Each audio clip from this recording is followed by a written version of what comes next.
Alright, welcome to the Valor Discovery blog. I just want to walk you through some of the basic features of how the blog works. If you go to the blog home, you'll see all the posts from all the different countries. Right now there's only one post so far.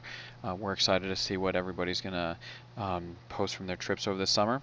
But the blog home will just give you a quick overview of everything that's happening across all the trips.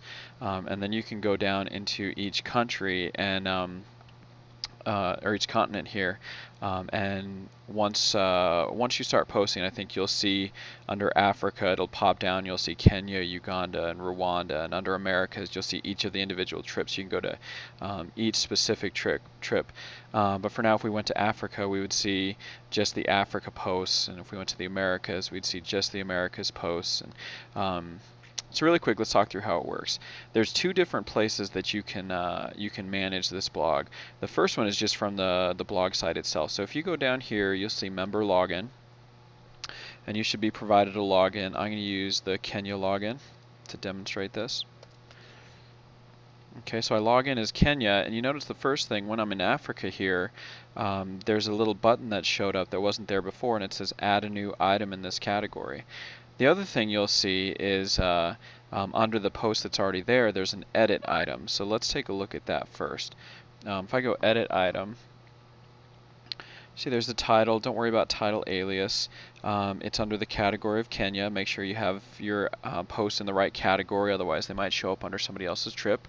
Don't touch the featured here. That's one thing that we're going to do from the Discovery office. Terry, Val, and some of the advisory board might go through and look for really great blog posts and hit featured on those so we can have some featured blog posts. So just leave it at published. When you create a new one, it'll be defaulted to no, so don't worry about that. You can type your blog post in this nice little word processing editor here. Be careful not to like copy and paste from Word or from some other location. What happens is a lot of the formatting gets pulled over and just ends up looking kind of weird. As best you can, try to type your blog post within this Word editor here. So here's where the content goes. You can add an image, so if you notice this blog post had one image that was kind of the central image to the blog post, so you can add an image right there. I'll walk you through how to add an image gallery. That's one of the nice things. You're not limited to a single image. You could actually add a whole gallery for a blog post. You can add your own media.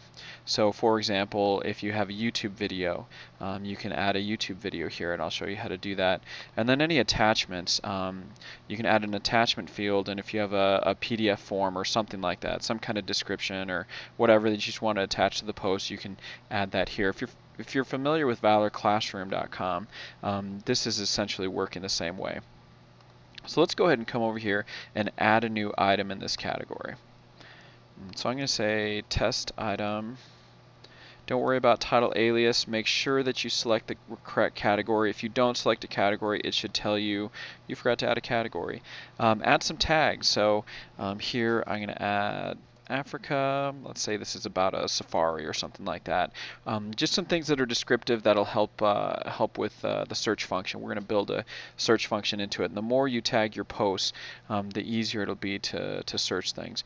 You can add content in here. So I'm going to add. I'm going to say this is a test post.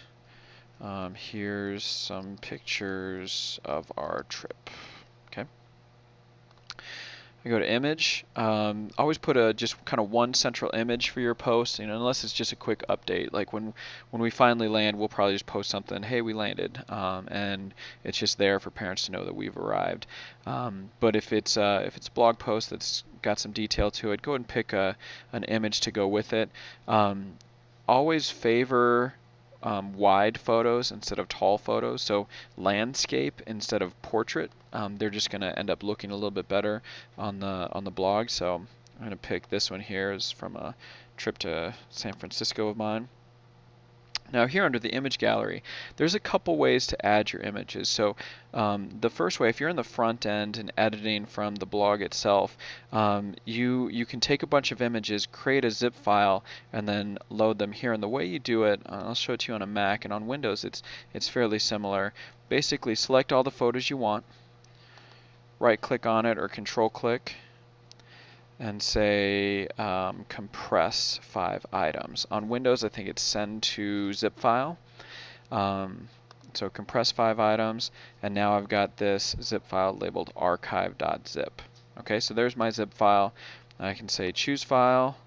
I'm going to choose that zip file that I just created, so just go into the directory that you made it in, select it, and so I've got archive.zip.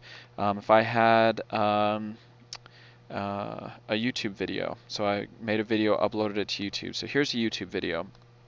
If you look at the address of the YouTube video, there's always this v equals and then this string of letters. All right, if you see an and then something after it, it's everything before the and after, or the ampersand and after the v equals. That's the video ID. So if I'm in if I want to use YouTube, I'll enter the video ID right there, and that's telling it what YouTube video I want. And then if I want an attachment, I can add an attachment field and upload an attachment from there. Alright, so let's take a look at what this looks like. I'm going to go ahead and save my blog post.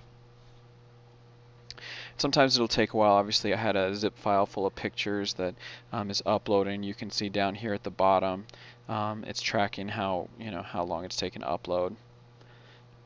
The more pictures you do, the longer it'll take to upload. I wouldn't recommend trying to do a ton of pictures. Likely you'll end up overloading the system if you do. We don't want to do that. You can get some errors. It'll tell you it took too long to process. Okay, so it's uploading. Now it's going to process the blog post. Obviously, the more pictures you do, the longer this is going to take. And now it says item saved. All right, great. So I can just close this out, and you'll see it refresh. And here's my test item. It's already posted. There's my one image that I selected for the blog. It says this is a test post. Here's some pictures for our trip. This is in the Africa section. So what's going to happen is when they click on it, then they'll be able to see, oh, here's the YouTube video you posted, and here's the image gallery. And when they click on this, it'll open up nice and big. Try that again. Yeah, and it's really nice. It's responsive. It'll scale to however big your browser window is. And they can just kind of quickly go through the slideshow of your photos. And the more photos you do and the bigger photos you have, the longer it'll take. I have a pretty fast internet connection here, so it's not too bad. But that's how you're going to post from the front end. If you want to manage your posts, we need to go to the back end. Let me log out here so you can see what it looks like. If you go to valordiscovery.net/administrator. This is where we're going to administrate the post. So I can log in as Kenya. Same login, same password. Okay, and you'll see here you can add a new item. You can look at the items you have. So for example, I don't really want a test item up there with all my pictures from San Francisco, so I'm going to trash that one. You can edit your items in here. It's always good to go ahead and select your categories so you only see the ones that are relevant to your trip.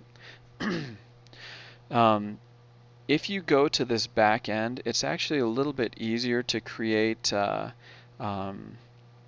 image gallery, because what you can do right here, you can say create a new image gallery, click add images, and you can just drag and drop your files here, so you don't have to worry about making a zip file of stuff. Or you can just say add files and then just select all the files you want and say open, and then say start upload. Okay, so if you go into the back end, it's actually a little bit easier to create an image gallery. From the front end, you have to use a zip file. From the back end, it's got this nice little add image feature, but everything else is pretty much the same. You have your attachments and all your content is there. So if you want to manage your posts or delete something, let's say you accidentally double posted and you hit save and then you weren't patient, you hit save again and now you've got 2 blog posts. You can go into the administrator and you can see all your items and you can delete or remove or just unpublish. It's easy to do. If you have any questions or you run into any problems using your blog, please feel free to reach out to myself. My email address, of course, is mark.gomez@valorchristian.com, and I'll have internet connection while I'm out in the field, and I can respond to your questions and help you walk through stuff. All right. Thank you very much.